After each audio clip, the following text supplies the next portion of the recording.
हमसे हमेशा जुड़े रहने के लिए हमें सब्सक्राइब करें और बेल आइकन दबाएं।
नमस्कार, मैं हूं मुस्कान वर्मा और आप देख रहे हैं चंबल प्रभा न्यूज़।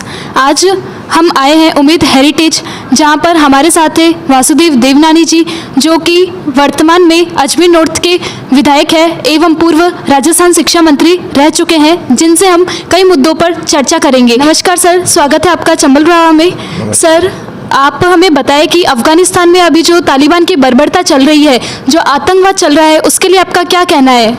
अफगानिस्तान में लोकतंत्र चल रहा था। जिस प्रकार से आतंकवादी संगठन तालिबान ने अपना कब्जा जमाया है और जिस प्रकार की महिलाओं पर और बच्चों पर बर्बरता कर रहा है, मैं समझ निंदनीय है और सारा विश्व उसकी ओर देख रहा है कि इस प्रकार की सभ्य समाज में इन चीज़ों की कोई भी स्थान नहीं है।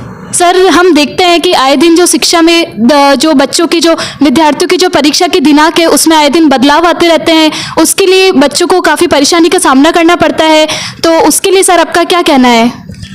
सर, शिक्षा एक तरह से बड़ा महत्वपूर्ण विषय है, लेकिन मैं बड़ी पीड़ा के साथ कह रहा हूँ कि वर्तमान में जो कांग्रेस शासन है उसके लिए शिक्षा कोई महत्व तो नहीं रखती। जिस प्रकार से ढर्रा बिगड़ता जा रहा है, उससे मुझे अंदेशा लग रहा है कि शिक्षा पता नहीं कैसे गर्त में चली जाएगी। क्यों बड़ी मुश्किल से राजस्थान 26वें नंबर पर था, उसको हम लोग दूसरे नंबर पर लाए थे।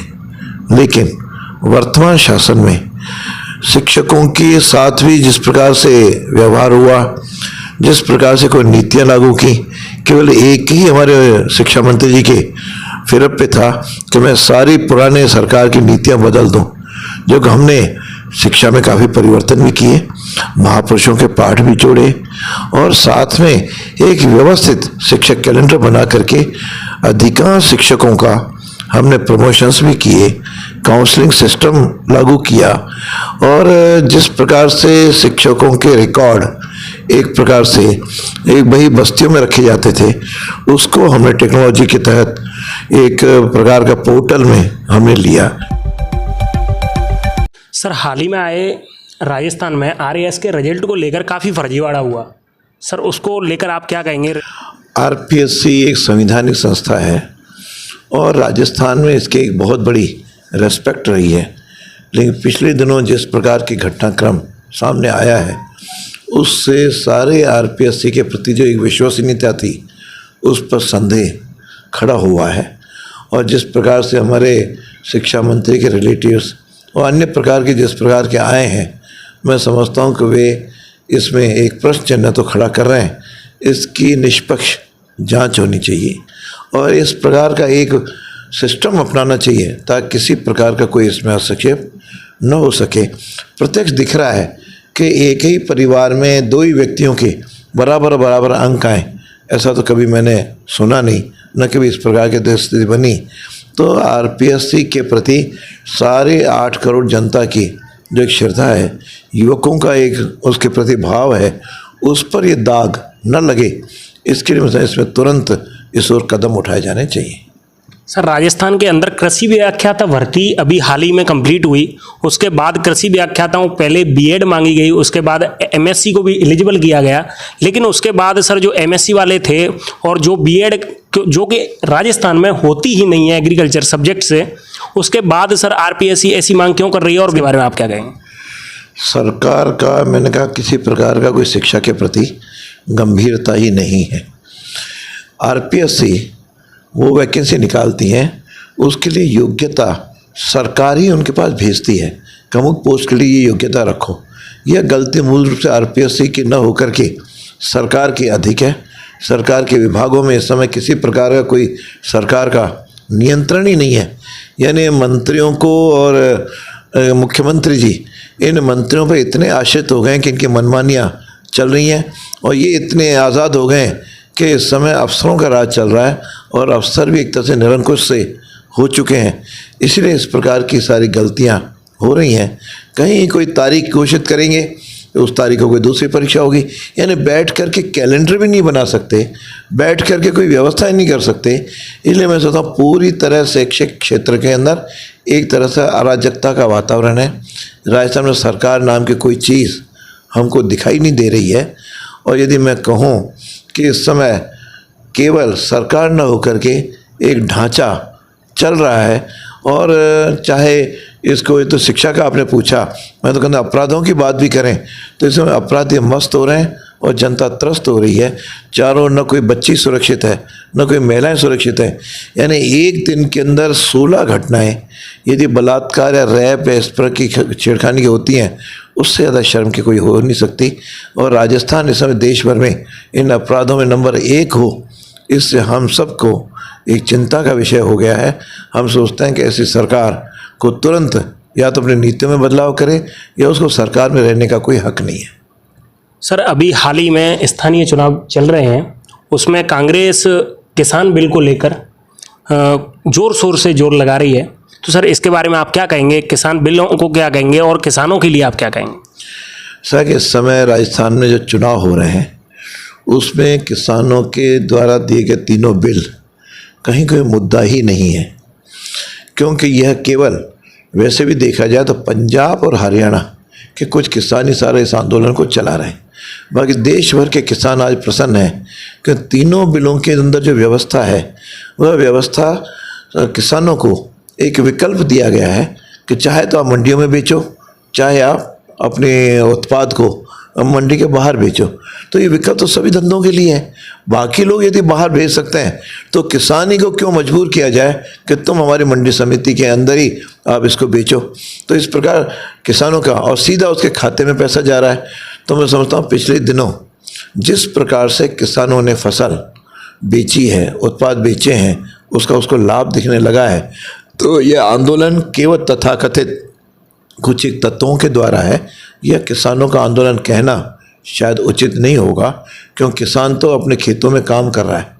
उन यानी पता नहीं करोड़ों किसान हैं, वो अपने मस्त हैं, उनके खाते में पैसा मोदी सरकार के द्वारा जा रहा है, उनके उत्पाद के पैसे मिल रहे हैं। और ये जो अफवाह फैलाई कि मंडियाँ बंद हो जाएंगी, मंडियाँ को आज भी चल रही हैं, मंडियों के बंद होने का कोई गुंजाइश नहीं है। कहा एमएसपी चाहिए, एमएसपी भी पिछले दिनों लगभग इसका 1.5 गुना तो कर दिया है। एक और तो आप लक्ष्य रखोगे कि किसानों की आय हम दुगनी करेंगे, ये स्वामीनाथन आयोग और बाकी सब ने कहा। जब उनकी आय दुगनी करनी है तो फिर एमएसपी भी बढ़ानी पड़ेगी और उनको कुछ छूट पे परिवर्तन भी करने पड़ेंगे, जिसके आधार पे वो कर सकें। मैं समझ नई टेक्नोलॉजी के आधार पे खेती से ही आय बढ़ेगी। नई टेक्नोलॉजी कब से आएगी?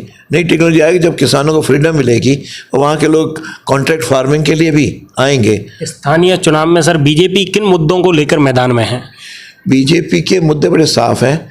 पिछले 2.5 साल के अंदर कांग्रेस का जो कुशासन है उसके कारण जनता त्रस्त है। मैंने कहा जैसे महिलाओं और के प्रति, बच्चियों के प्रति जो उनका सारी इज्जत का सवाल आ गया है, एक भी सुरक्षा नहीं है।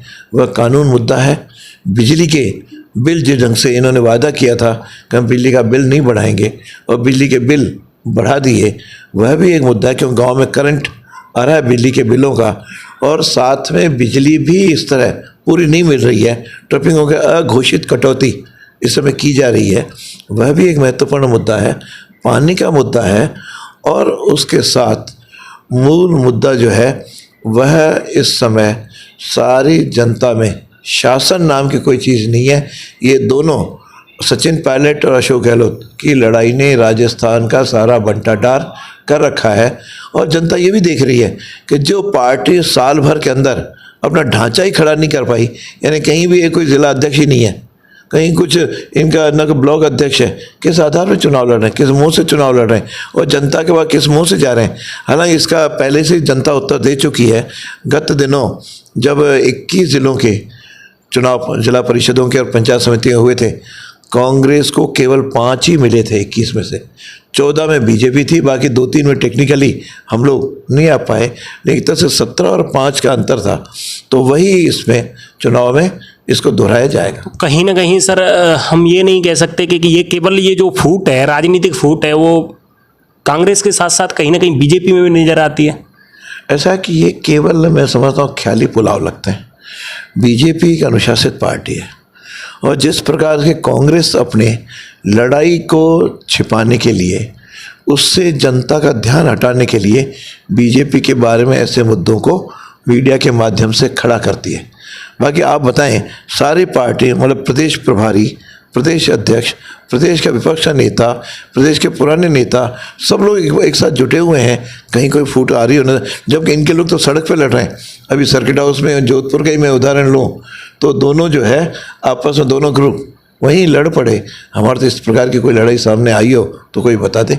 हम लोग एक मुख्य को लड़ रहे हैं। बाकी हाँ, कैंडिडेट जब तक तय होते हैं तब आपस में चर्चाएं होती हैं, उनमें निश्चित से चिंतन होता है, मनन होता है, उसके आधार पर तय होता है, और किसी में सहमति भी होती है, लेकिन उसके बाद उसको सहमति में बदल करके एक मुखी होकर के लड़ना, ये हमारी परंपरा रही है। और जिस मुद्दे को बार बार कांग्रेस उठाए, वो मुद्दा आज की तारीख में है ही नहीं। उनको कौन सा मुद्दा मिलेगा कि साहब आप मुख्यमंत्री किसको बनाओगे? अरे मुख्यमंत्री की बात तो 2.5 साल बाद आएगी, वो तो केंद्रीय संसदीय बोर्ड तय करेगा। अब उसका फोटो लगा कि नहीं लगा, यानी तुम्हारे फोटो किसके लगे? तुमने तो अपने सचिन पायलट को नकारा और निकम्मा कह करके आपने उतार दिया। और आज भी जगह जगह जिस प्रकार के इनके मंत्री लोग और इनके विधायक लोग सारे भाषण कर रहे हैं, टिप्पणियाँ कर रहे हैं, भ्रष्टाचार की वही शिकायतें कर रहे हैं। आज भरत सिंह जी ने जिस प्रकार से भ्रष्टाचार का मुद्दा अपने वहाँ के PWD मंत्री के खिलाफ, माइंस वाले मंत्री के खिलाफ भाया के प्रति कर रखा है, यानी इनकी आपसे फूट सड़क पे आ चुकी है। और उस प्रकार फिर कहेंगे बीजेपी के अंदर है, बीजेपी के अंदर इस प्रकार का कोई भाव नहीं है। अंतिम शब्दों में सर आज के संदर्भ में आप जनता को क्या कहना है, क्या संदेश देना चाहिए?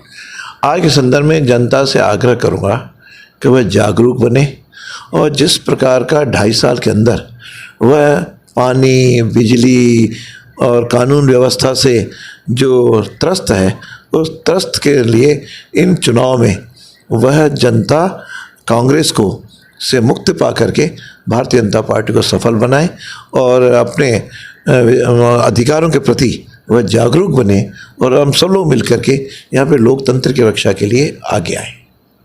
तो ये थे हमारे साथ पूर्व शिक्षा मंत्री और अजमेर के नॉर्थ के वर्तमान विधायक श्री देवनानी जी, और आपने इन्हें बेबाकी से हमारे सवालों का उत्तर देते हुए सुना। मैं रामू दुबे, ब्यूरो रिपोर्ट, चंबल प्रभा। हमसे हमेशा जुड़े रहने के लिए हमें सब्सक्राइब करें और बेल आइकन दबाएं। हमसे हमेशा जुड़े रहने के लिए हमें सब्सक्राइब करें और बेल आइकन दबाएं।